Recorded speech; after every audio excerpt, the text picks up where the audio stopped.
MMO nowadays have to deliver appealing content for a bunch of different player bases. They are hardcore PvE raiders, solo content PvE enjoyers, hardcore PvE players, strategic mass PvP enjoyers, life skill enjoyers, and so on. And it's not easy for devs always to make content for everyone. And that's why it's good that we have a lot of different MMOs on the market with a focus on different types of content.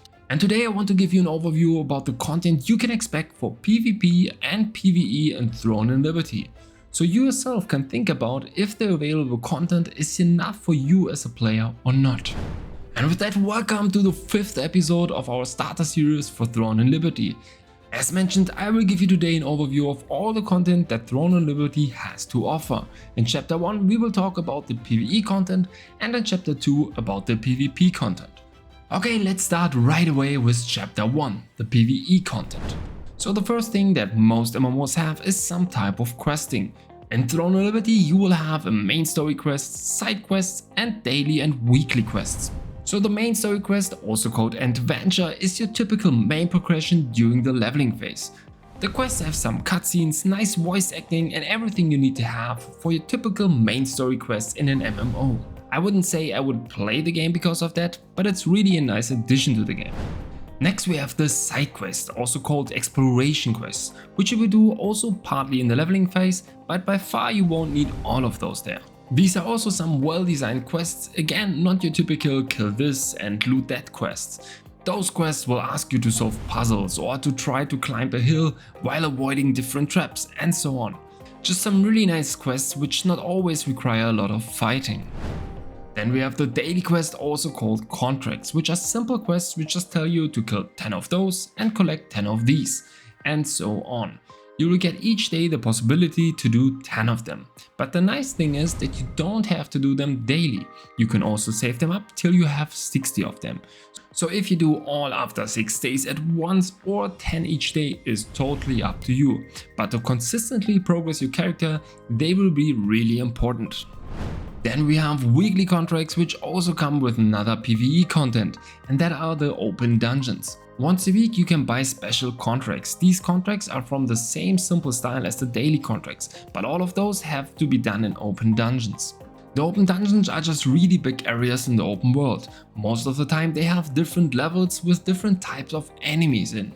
But these are all elite monsters, so you will need to have a group here to effectively do those quests. So here you can buy these contracts each week and stack them up as much as you want.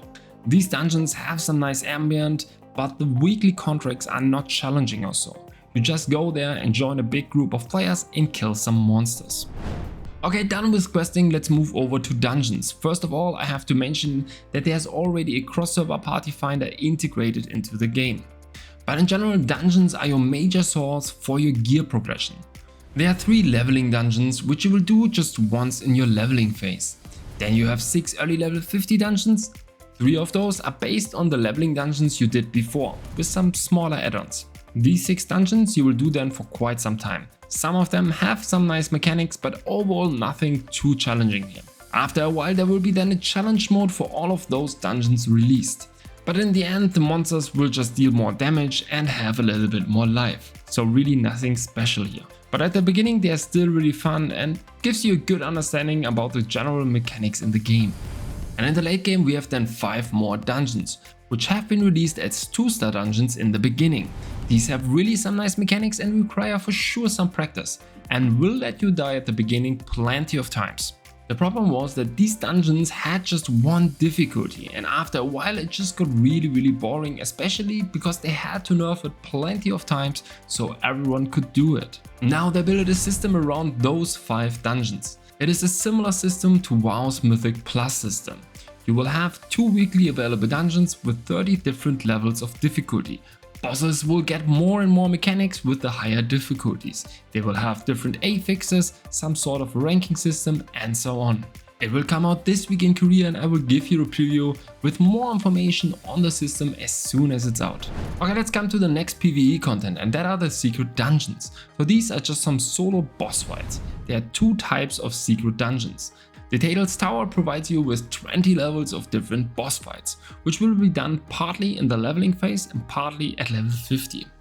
The second one is the Gate of Infinity, more or less the same bosses which you have fought in the Tails Tower, just way harder, and you do it on time. So there are always 2 active bosses at the same time, and they just simply rotate from week to week.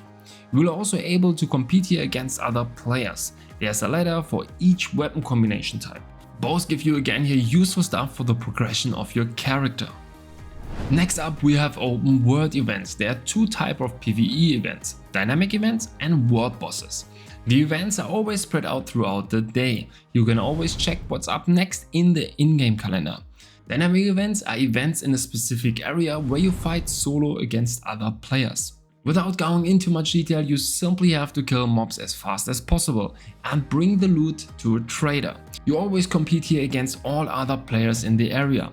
Depending on your placement, you will get your reward.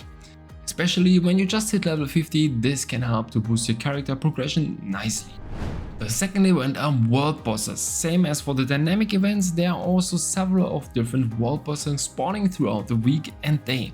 There are always a few bosses spawning at the same time. You can decide which one you want to go depending on the loot level.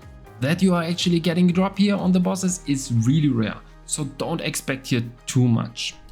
That's why we have the next PVE content, and that are guild raids. Because the loot is so rare on the open world bosses, a guild is also really important in this game. Because those bosses can drop really good gear, and a guild with a certain level can do up to 7 spawns of those bosses each week, and can share the items between the members of the guild.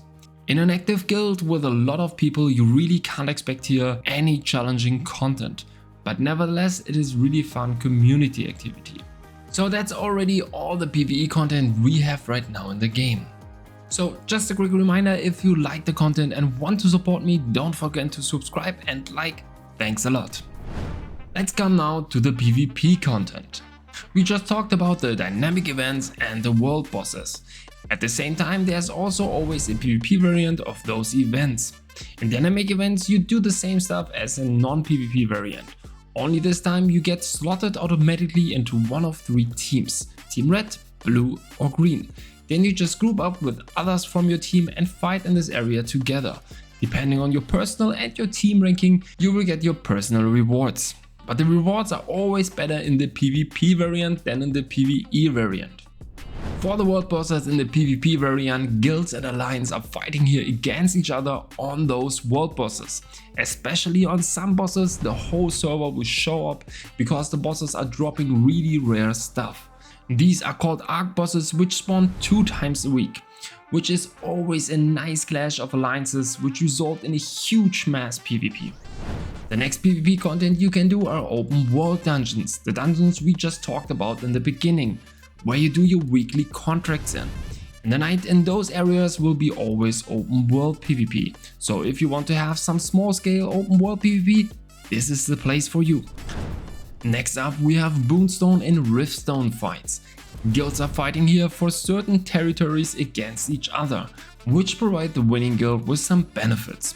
When a territory has been claimed by a guild, it will need to defend the territory regularly. This is always a guild versus guild battle. One of the main PvP events in Throne of Liberty are the sieges, which is every 2 weeks on a Sunday. Here the 2 biggest alliances will clash against each other and fight to claim the castle. The winner will of course get some loot and benefits and be the owner of the castle. This is again when the whole server meets up and fight against each other. From my perspective, this can be super fun. And next up, newly added, we have the 3v3 arena, the first really instant PvP content, where you just can queue up for PvP content. Important to mention is that it's a non-balanced arena, so people with better gear have of course a huge advantage. But what's nice is that they immediately implemented a ranked system, which from my opinion is really important for arena. Okay, we sadly don't have yet Battlegrounds in the game. So no 10 vs 10 or 20 vs 20 instant PvP content. But this is already planned and will be added around September or October. So this might be even there when the game releases globally. Okay, but that's it, all the content you will most likely have on release. Not all of this will be of course available from the beginning. There are certain milestones when the server starts and players will get more and more content after the initial server release. I think it's a good system to not overload the players with too much to do.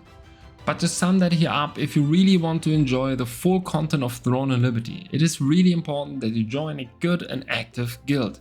Of course, there's also a lot to do as a solo player, but to experience Throne and Liberty, I would highly suggest you searching for a guild. Just hop onto the official Discord server, I'm sure you will find a fitting guild for you. Okay, that's it. Thanks for watching, guys. If you have any further questions, feel free to ask me in the comment section. See ya in the next one.